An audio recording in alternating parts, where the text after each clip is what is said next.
What's going on, everybody? This is Gamecock Chuck coming at you today on a Friday afternoon, about 4 o'clock. Just wanted to hop on here today and just talk a little bit about Gamecock recruiting the 2022 class.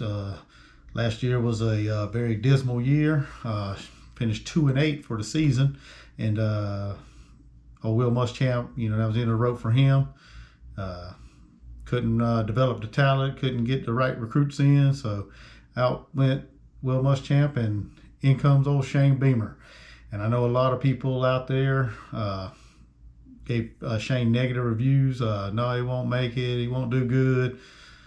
But, because he didn't have any Power 5 head coaching experience. But if you look at it, to me, to be honest with you, I had some doubts. I was like, maybe he'll do good, maybe he won't. But as I thought about it, it's not really the head coach that defines a team. It's mainly if he can surround himself with a good offensive coordinator and a good defensive coordinator, that will determine how successful he is.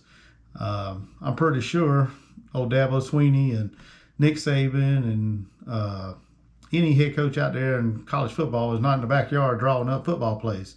They hire a offensive coordinator, a defensive coordinator to help them be successful.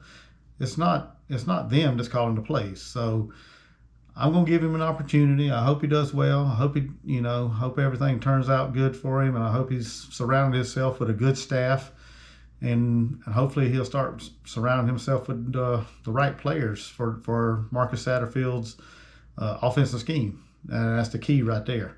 So right now, South Carolina is currently 15th in the 247 rankings, and 5th in the SEC rankings right now currently with 15 commits.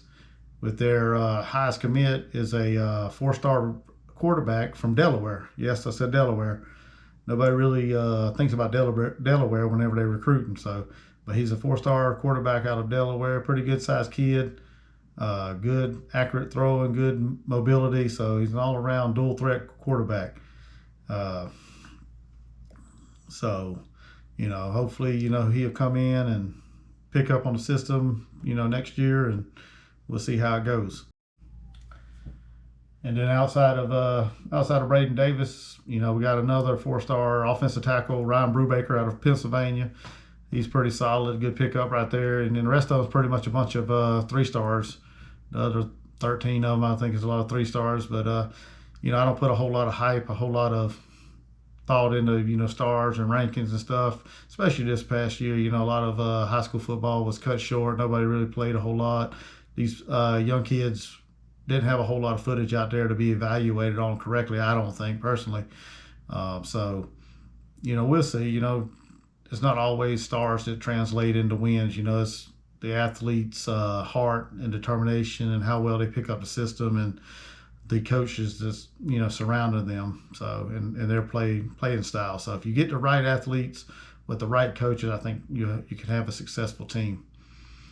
But other than that, like I said, we're rating currently, probably less than an hour. We got 2 more commits. One's a 4-star running back, Ramon Brown out of Virginia.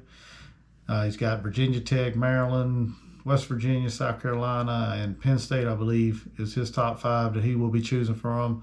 To be honest with you, I think he's going to, go to Virginia Tech by all accounts from what I've heard or read.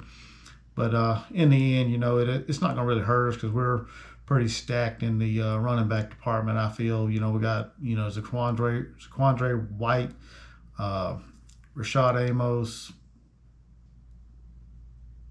Kevin Harris, and Marshawn Lloyd. So that's pretty good stable right there. And, even though we had a bad season last year, Kevin Harris led the SEC in the regular season rushing title, basically. He led the SEC in rushing in the regular season. So it's not really like, if we could add Ramon, hey, that's just an extra, basically. That's more in the running back room. So, and then the second guy is Chris Graves, a DB, defensive back out of Florida. I think he has Miami, Florida, LSU, and South Carolina in his top 4. But, me personally, I think, just like Ramon Brown, I think he's going to Virginia Tech. And I think Chris Graves will end up staying local in Florida and probably end up going to Miami. So, but we'll see. You never know. If we can get either one of them today, that'll help us. That'll boost our rankings and everything. But if we can get them, that'd be great. If not, it's not a big deal. You always want to add more talent to your roster. Right now we got like 6 DBs in the 2022 class already that's committed. Not really signed, but they're committed. So if we can get another one, hey, that's just extra. So that's the way I look at it. So I'm excited, really excited to see what the 2021 season holds as far as the regular season, and also how the 2022 recruiting class shapes up. If you like this video, if you want to comment, if you think I'm right, if you think I'm on the right trail, just leave me a comment in the comments below.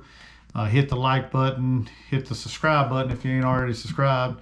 And if you want to receive more content, hopefully I'll have a lot more coming, as the season progresses. We'd really like to get on here and talk some Gamecock football, as the season goes along. So if you want to hear more content, just subscribe, hit the notification bell, and like the video. Of course, like I said, if you want to leave a comment, if you think I'm right, if you think I'm wrong, it ain't gonna hurt my feelings a bit. Just leave a comment below, and we look forward to this season.